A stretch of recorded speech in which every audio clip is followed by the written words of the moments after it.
Vote को इज्जत देने की बातें करने वालों, अगर आपने गुज़िश्ता 3 अदवार पर मुहित तवील वक्त में वोटर को इज्जत दी होती तो आज जीटी रोड पर और हर शहर धक्के खा खा कर रहम की अपील न करनी पड़ती।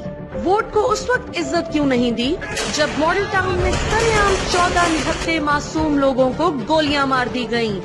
उस वक्त वोट की इज्जत का ख्याल क्यों नहीं आया जब कसूर में कई नन्ही कलियां दरिंदों की दरिंदगी की भेंट चढ़ गईं और आपके वज़रा उसे जमीन का तनाजा बनाकर मिट्टी डालते रहे? उस वक्त वोट की इज्जत का क्यों नहीं सोचा जब गरीब अवाम इलाज की नाकाफी सहूलियात की वजह से दर बदर की ठोकरें खाती रही और अशराफिया के खानदान के इलाज लंदन में होते रहे? यूहन्नाबाद में मसीही बरादरी के घर जलाने पर भी जालिमों को वोट की इज्जत का ख्याल न आया और वाकया हमेशा की तरह सिर्फ ड्रामाए आला के नोटिस तक महदूद रहा। सियालकोट में भारतीय फौज हमारे बंदे मारती रही, कश्मीर में हमारे कश्मीरी भाइयों पर जुल्म के पहाड़ गिराती रही, 10,000 से जायद कश्मीरी बहनों की इज्जत भारतीय दरिंदे तार तार करते रहे और आप मोदी की हलफ बर्दारी की तकरीब में गए। तब वोटर की इज्जत का ख्याल कहाँ था? वोट की इज्जत का उस वक्त भी सोचना चाहिए था जब पाकिस्तानी बच्चा 1.5 लाख रुपए से जायद का मकरूज कर दिया गया।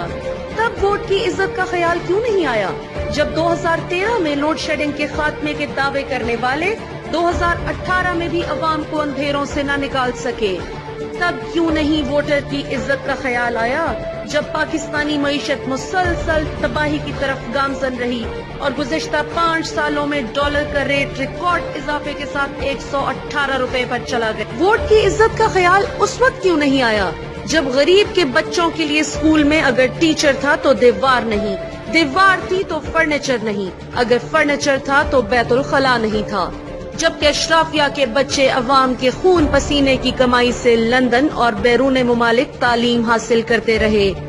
वोट की इज्जत का तब भी ख्याल आना चाहिए था जब वोटर का असासा पाकिस्तानी इदारे, स्टील मिल, PIA, अशराफिया के जाती कारोबारी फायदों की वजह से तबाह बर्बाद हो गए, जबकि इत्तेफाक, स्टील मिल और एयर ब्लू मुसलसल मुनाफा कमाती रही। पंजाब भर में कत्लो गारत, गुंडागर्दी और डकैतियां आम हुई, लेकिन फिर भी वोट की इज्जत का ख्याल न आया। लेकिन अब जब पाकिस्तानी अवाम को लूटने के तमाम दरवाजे बंद होते दिखाई दे रहे हैं तो फिर वोट की इज्जत का ख्याल फौरन आ गया। वोट से पहले वोटर को इज्जत दीजिए। हकीकत बस ये है कि वोट को इज्जत देने वाले दरअसल ये कहना चाहते हैं कि हुक्मरानों को सरेआम लूट मार की इजाजत दी जाए और उन्हें कोई अदालत न पकड़ सके। वोट नहीं, वोटर को इज्जत दो।